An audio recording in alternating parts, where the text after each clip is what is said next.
Let's return to our top story in Israel's war on Gaza.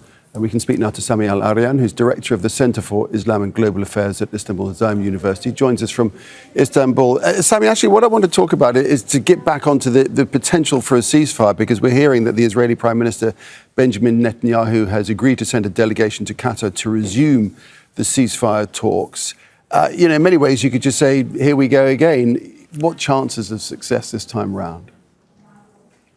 Well, all along, for over a year now, every time there is a potential deal, it gets scuttled by Netanyahu himself. I think this time it's probably different, is because the inauguration of Trump on January 20th is approaching, and he's promised Trump that he's going to hand him a gift.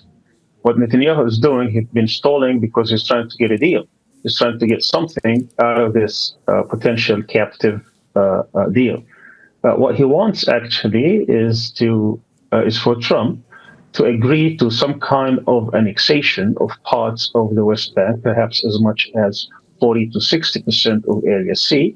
He also wants something to be done about Iran's nuclear power, whether it is a strike by Israel and the United States, which I don't believe Trump is in favor of, or putting more screws, more pressure on Iran in order to give up this. He's also trying to get something out of the Syrian turmoil, out of the Syrian situation. So there are all kinds of deals that he is trying to get Trump to agree to, and he's stalling, and he's trying to get some kind of an exchange for the potential captive deal. Sure. So that's that side of things. What about the Hamas side of things? Is it likely that they will have agreed to allow Israeli forces to stay in Gaza, at least temporarily? Yes, because there has been a lot of pressure from the mediators, particularly the Qataris and the Egyptians, on the resistance to be flexible on these terms. They have assured the resistance, Hamas and other groups, that potentially, eventually, Israel would withdraw and it will stop the war, and that there has to be some kind of a movement as the Trump administration taking office on these lines, and that they will work very hard to do that.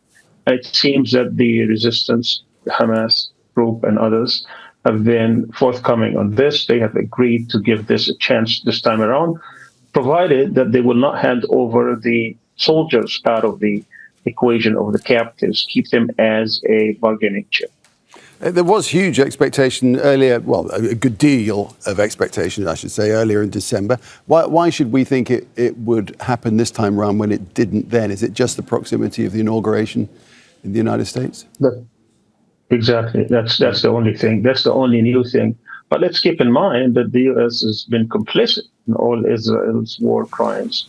It's been a full partner by funding its genocidal campaign, supplying it with all the weaponry, advanced weaponry it needs, being its merchant of death, basically. It's been providing it also with diplomatic cover, with political protection, not only through its veto power in the Security Council, but also through the campaign of coercion and intimidation to other countries, both political and economic pressure. And all this has been trying to delay the situation by blaming the victims, by blaming Hamas and others on this stalling, while they know full well that it's been Israel that has been stalling in order to achieve its political and military strategic objectives, which it hasn't been able to do so far. Okay. All right. Well, we'll see what happens. It seems ceasefire talks are about to resume again here in Qatar. Sami al-Arian, thank you. Thank you. Make sure to subscribe to our channel to get the latest news from Al Jazeera.